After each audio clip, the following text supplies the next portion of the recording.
எல்லாருக்கும் வணக்கம். இந்த நாளில் கூட வேதத்திலிருந்து ஒரு வசனத்தை வாசித்து தேவ ஆலோசனையை சிந்திப்போம். பிரசங்கி புஸ்தகம் 9வது அதிகாரம் 11வது வசனம்.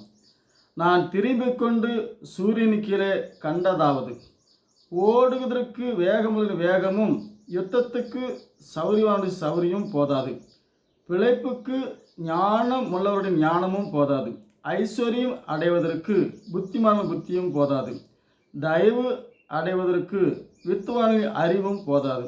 அவர்கள் எல்லாருக்கும் சமயமும் தேவ செயலும் நேரிட வேண்டும். ஆகவே சாலமோன் சொல்லுகிற மிகப்பெரிய ஒரு ஆலோசனை நேரமும் சமயமும். அதனால தான் உலகத்தார் நல்ல நேரத்தை தேடி மனுஷனிடத்தில் ஓடி, என் நேரம் நல்லா இருக்குதா, என் காலம் நன்றாக இருக்குதா என்று சொல்லி மனுஷனுடைய ஆலோசனை கேட்பார்கள். இயேசு கிறிஸ்து இந்த பூமியில் இருந்தபோது யோவான் சுவிசேஷம் 2வது அதிகாரத்தில் என் நேரம் இன்னும் வரவில்லை என்றார். அப்போ அவருக்கும் ஒரு நேரம் உண்டு. அப்போ அவருக்கு தான் தெரியும் காலத்தையும் சமயத்தையும் மாற்றுகிறவர். அப்போ தேவன் நமக்கு நல்ல சமயத்தை தந்து கெட்ட சமயத்தில் மாற்றி நல்ல நேரத்தை தந்து கெட்ட நேரத்தில் நீக்கி அவர் செய்வார். ஆகவே அவரை தேடும்போது சூரியனு கீழே எல்லாருக்கும் நேரமும் சமயமும் வாய்க்க வேண்டும், ஐஸ்வர்யம் அடைவதற்கு.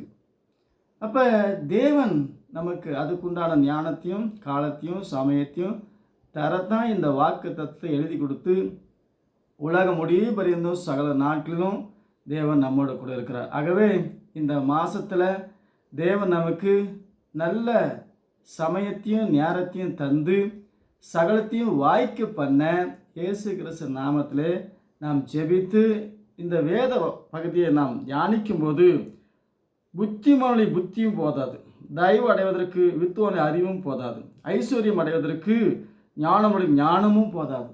அப்போ பணம் சம்பாதிக்கணும், ஜனம் சம்பாதிக்கணும், நிலம் சம்பாதிக்கணும், எல்லாமே சார்ந்த குணமுள்ளவன் பாக்கியவான், அவன் பூமியை சுதந்திரித்து கொள்வான். ஆகவே சாமி சொன்ன மாதிரி செய்யப்படும் போது பூமி சொன்ன மாதிரி கேட்கும். ஆகவே பரலோகத்தில் நம்முடைய சித்தம் செய்யப்படுவது போல பூலோகத்திலும் செய்யப்படுவதாக. ஒரு அடைக்கலான் குருவி வலையில் விழணும், வலையில் வேகணும், வாயில் ருசிக்கணும். அதுக்கு எல்லாமே தேவன் சமயத்தையும் நேரத்தையும் வைத்திருக்கிறார். வேத வசனத்தை வாசித்து தேவ ஆலோசனை கேட்டு ஜெபம் செய்யும் போது கர்த்தர் அதை வாய்க்கு பண்ணுவார். இந்த நாளில் கூட தேவன் தாமே சூரியனு கீழே கண்டதாவது, நாங்கள் ஓடுகிறோம், தேடுகிறோம், நாடுகிறோம், ஆனாலும் நேரத்தையும் சமயத்தையும் நீர் உமது கையில் வைத்திருக்கிறீர். ஆகவே நேரமும் சமயமும் தேவ செயலும் இந்த நாளிலே இந்த மாதத்திலே எங்களுக்கு நல்ல காரியங்களை செய்யத்தக்கதாய் நல்ல சமயத்தையும் நேரத்தையும் வாய்க்க பண்ணி நாங்கள் கேட்குற காரியம் தேவாதி தேவனுடைய நாமத்திலே பெற்றுக்கொள்ள தேவன் தாமே சமயத்தையும் நேரத்தையும் வாய்க்க பண்ண முடியாது. வானத்திலும் பூமியிலும் அதிகாரமுள்ள இயேசு கிறிஸ்து நாமத்திலே ஜெபித்து அதை பெற்றுக்கொள்கிறோம். ஆமென்.